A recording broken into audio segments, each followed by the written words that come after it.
Siyempre, hindi natin makakalimutan. Isa sa mga kinikilala, tinitingalang leader na matino ng ating Armed Forces of the Philippines, naging Chief of Staff, naging National Security Advisor sa panahon ni Tatay Digong, at naging susi kung bakit nagkaroon ng matatag na pagpapatupad ng National Task Force to End Local Communist Armed Conflict, si Secretary and General Hermo Gines Espino.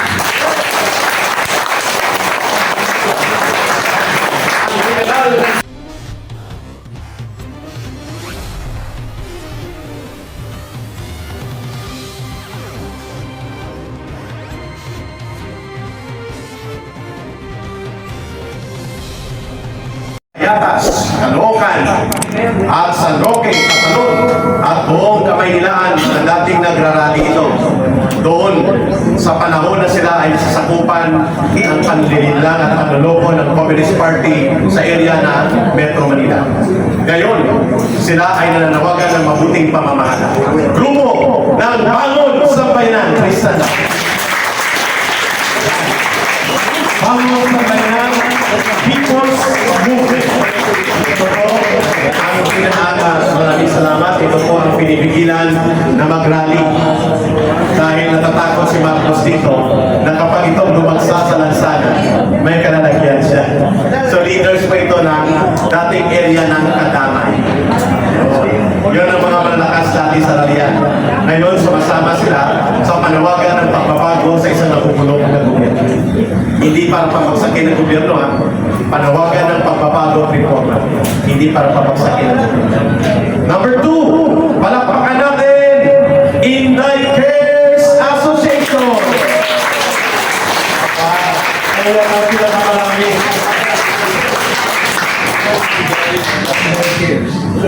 And then, ibibigay ko sa kanyang mikropono kasi nandito ang mga leaders niya, lalo na sa NCR. Pinapangunahan ko ni Yusek Penrange, pati pang ibang representante, Masada Group.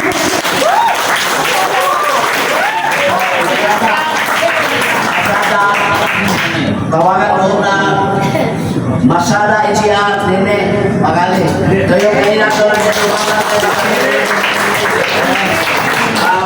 kung Kubinor, Sisa kung Tapay.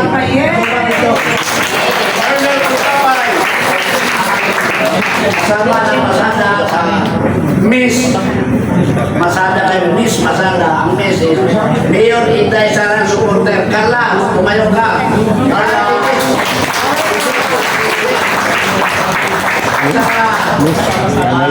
Sarang. Masada po, Mayor, Apostrophe S, Das, Sara Duterte Alliance, siya, Masa, Sara Duterte Alliance, si Nene, at saka si Miss Masada na kami ngayon. Yun.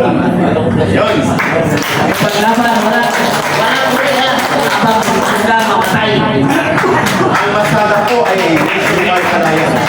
Kaya ito ay Alliance of Alliances. Siyempre, nandito rin po at hindi magpapahuling. Sara na!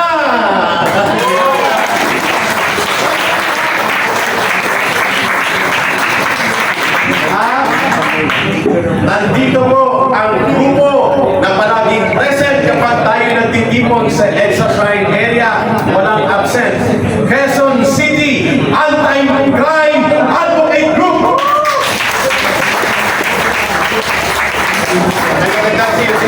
Jess, saan ka, Jess? Tuminig ka, Jess. Ano yun? Saan ka?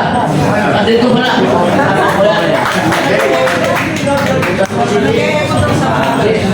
Nag-iipon nila ng microphone.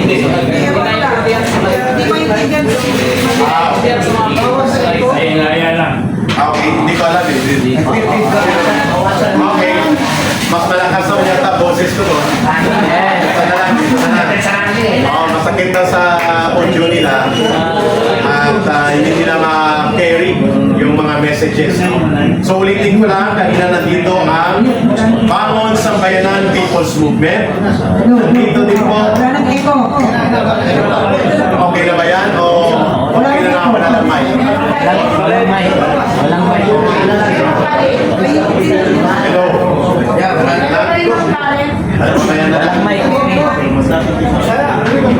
Para makapagpatuloy tayo, no? Ma-delay pa tayo doon. Pakinggan natin muna. mag-celebrate sa ating mga pinapakilala. Quezon City Anti-Crime Advocate. Yes. At of course, nandito po ang Muslim Alliance of the Philippines. Nandito ang Muslim Brotherhood of Business Group in Green Hills.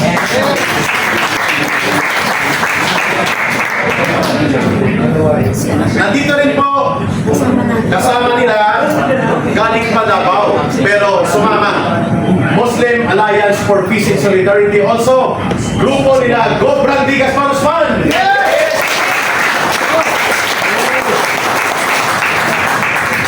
Tapos nandito rin po ang Duterte Riders Team of the Philippines.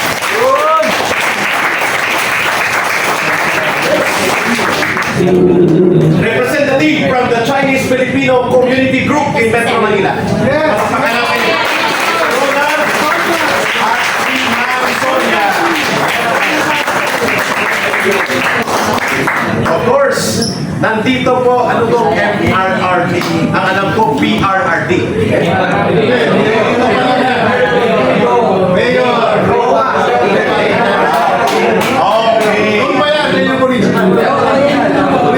okay, sorry kasi ang PRRD lang.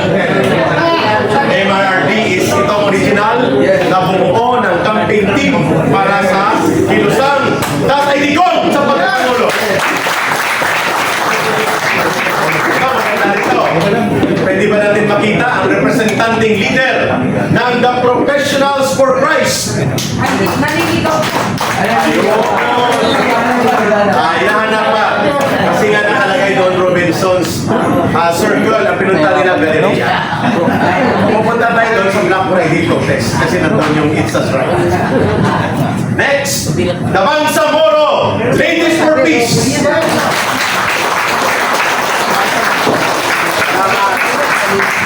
Of course, nandito din po ang North Duterte pa rin kami. Ayan.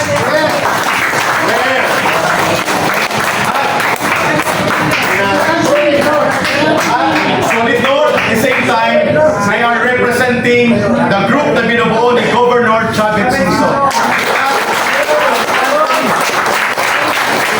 North Duterte, sabagay. Pero sila din po ang solid group na nagbubuo ng core group ni Manong Gov Chavez Singson. Ano ito? Wala dito pero nag-solidarity confirmation ngayong araw. Galing to ng Bicolandia, malaking organisasyon. Sararo Bicolandia kontra Ladronso.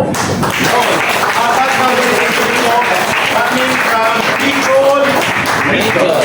Yan, apat. Care officer kay Attorney Manny Luna. Yan.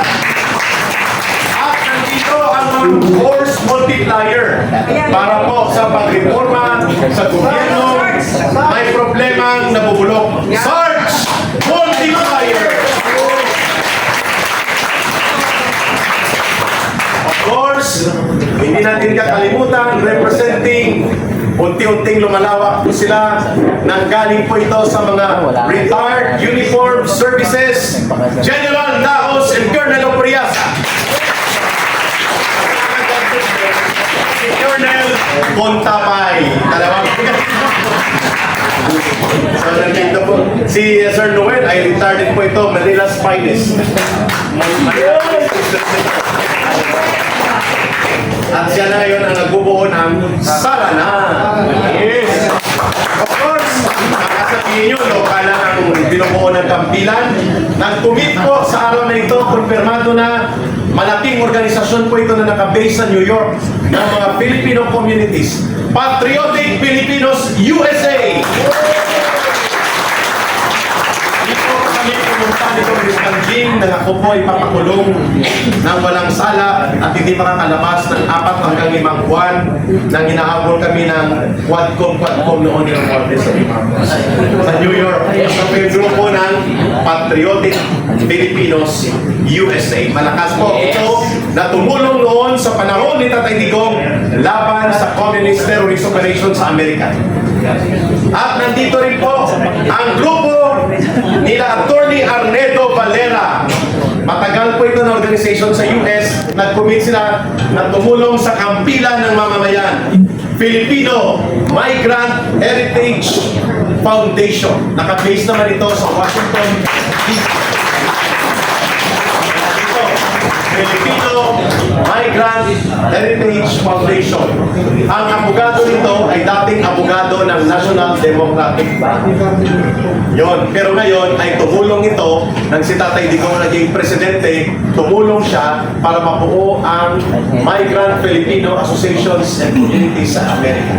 At sila ngayon ay tumatayo na kilalanin ang kampilan. Ito pa, syempre hindi natin makakalimutan. Isa sa mga kinikilala, tinitingalang leader na matino ng ating Armed Forces of the Philippines, naging Chief of Staff, naging National Security Advisor sa panahon ni Tatay Digong, at naging susi kung bakit nagkaroon ng matatag na pagpapatupad ng National Task Force to End Local Communist Armed Conflict, si Secretary and General Hermo Gines Esquiron. General ng Sambayanang Pilipino. Okay, nandito. Ang pangalan niya hindi ko makita. Wala dito. Ito siya. Okay. Ito isda sa dagat. Inday sa dagat advocate. Isipin ng mga fish vendors kundi ito ay tagapagtanggol ng karagatan, kalikasan. Si Sir Gerson po ito. Si Atty.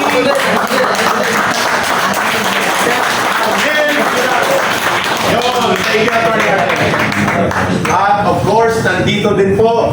Kanina nakita ko pero mukhang kumuha ng juice. Si brother, isa sa mga senior media practitioner.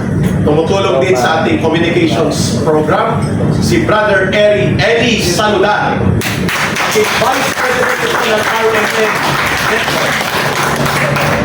And of course, we are expecting kung makakahabol sa schedule ngayong hapon, nag-commit siya the last time na nakipag-usap tayo sa kanila, ang malaking grupong pinamumunuan ni Congressman at naging secretary din noong panahon ni Pangulong Gloria Macapagal Arroyo, si Congressman Mike Defensor, ang punta ng President.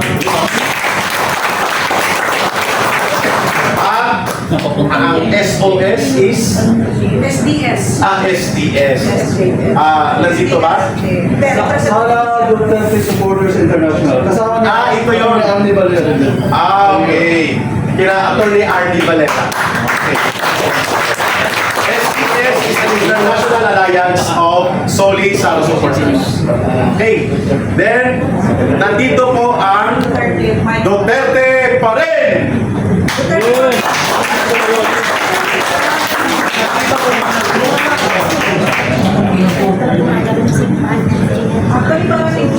Okay, sige. Retired. Basahin ko ha. Ito yung mga sumasama sa Solid Duterte pa rin. Ano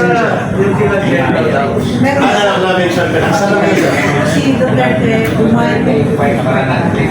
Sige. Basahin ko muna ito mga retired na mga nagservisyo sa uniform sector. Colonel Sahiron Salim. Colonel Yupito Gutierrez. Colonel Leonardo Isela. Attorney at Colonel Charlie Gal. And Colonel Benhor Mungao. Odi Mungao. Yes, kasama ni Manny namin.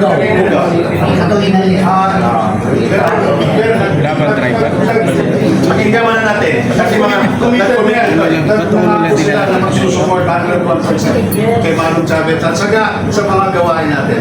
yun. Parang sila na pangalan yung mga retired. Okay. Bago po ang mga solidarity messages. At bago po tayo kasi inihanda na po ang masarap na pansit. Sige, isa po. Tawin pa rin ito makaligtaan. Habang nandito po tayo, mga kababayan, mga kasama, bigyan niyo po kami ng pagkakataon na panginihanda ang ating salo-salo, din pabalik tayo.